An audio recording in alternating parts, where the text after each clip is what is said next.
Now, that is a map of Uganda showing the western region, and that is what we call the Albertine Rift region. And in Uganda, commercially viable quantities of oil have been discovered in that region. This region is known to be a biodiversity-rich hotspot with 5 out of the 10 national parks we have in the country lying in that region, and 7 out of the 12 wildlife reserves are found within that region. And over 50% of this discovery exists in protected areas. And we are calling it the unfortunate overlap, the overlap of oil with protected areas. That's overlap 1. I will show you overlap 2. In Makshon Falls National Park alone, 5 oil fields have been discovered, appraised, and is ready for production. The country is excited by this discovery and is fast-tracking exploration and development efforts in order to start earning foreign exchange.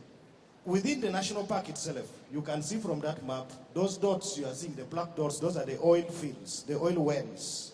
Within the national park, the oil activities have been undertaken in ecologically sensitive areas, part of which is the designated important bird area and Ramsar site. The fields also lies astride the mighty river Nile, which is home to the crocodiles and southerns of hippopotamus. Because of the scenic landscape and variety of game, tourism has been a leading activity, earning the Protected Area Authority over $4 million annually. There is fear in some circles that this revenue could be lost if oil activities affect tourism. Now, the overlap 2, the unfortunate overlap 2 is that within the national park, the tourism activities are also undertaken in that area where the oil activities take place. So you can see those giraffes moving around an area which is actively being drilled. Now, to manage the impacts of oil on protected area ecosystems and biodiversity, the PA Authority, together with other institutions involved in oil production and exploration in Uganda, including the National Environment Management Authority, came up with the tools, guidelines, and policy, and some best practices which I wanted to share with you as we move forward towards the development phase. Now, these tools were developed both at national level and then at the protected area level. So at national level in Uganda now, we have a sensitivity atlas for that greater Albertine graben, which have tried to zone this area and giving sensitive areas which have to be protected when you are doing any development. We also have an environment monitoring plan for the graben, which has been developed nationally. We have the strategic environment assessments, which has been adopted as a tool for decision making. And we have operational guidelines to regulate the activities of oil companies in protected areas. These guidelines were discussed with these people and agreed. Then at the Protected Area Authority level, there's a memorandum of understanding which was signed between the PAA, that is Protected Area Authority, with the oil companies to guide and to direct their work within the national park. And we have tried to build capacity of our staff, because when oil came, this was a new sector. We didn't know much about it. Some of us were ecologists, conservation, we didn't know much about oil. So we have tried to build capacity. If you look at that picture down, that is the protected area staff in a study tour in Ghana, trying to learn about oil and gas issues. At the PA level, we developed detailed sensitivity atlas for Makshon Falls National Park. If you look at that picture down, those that is a sensitivity map for the national park. And then we have carried out biodiversity surveys in collaboration with the oil companies to establish baselines. We don't want in future, we want to know the current stock for future monitoring. We have established a full-time oil monitoring unit for daily compliance monitoring of oil activities. This was a new department which was created as a need because of the oil discoveries.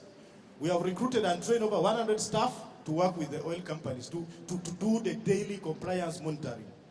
And we do induction of oil company staff on protected area issues before they enter the national park.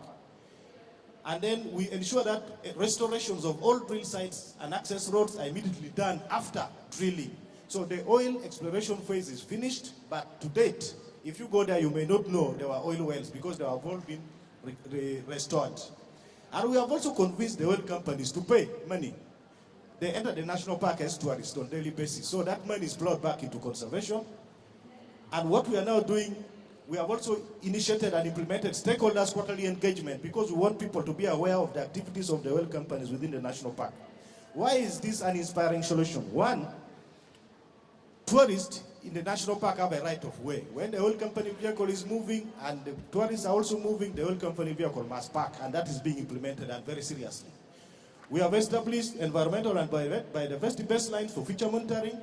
We are now having a 30-year vision discussion with these people to try to see the future of the national park in the presence of oil. And then payment of conservation fees, which is plowed back into the protected area management. Evidence of implementation and impacts, all exploration and appraisal wells and access roads have been restored. We have adopted good practices. We don't do flaring in a protected area. We don't build any infrastructure for oil in a protected area. And then the waste is carried out of the protected area immediately after drilling. So we don't have any waste. This is one of the sites which have been restored. You can see, you may not know that there was oil activities taking place there. So we are saying, in a nutshell, that exploration phase is now complete, but with no visible impacts on biodiversity or tourism. Now, what makes this thing work is that we must do very strict implementation of the tools and guidelines which are in place. And then we need that institutional cooperation and collaboration between the different government institutions and the oil companies. And then we must, as a summary, I'm saying sound environmental management policies with that political support. If we don't have the political support, we will not succeed. And buy-in by all stakeholders, the goodwill of developers are prerequisites in seeking the critical balance between mineral exploration in protected areas and conservation. Thank you very much.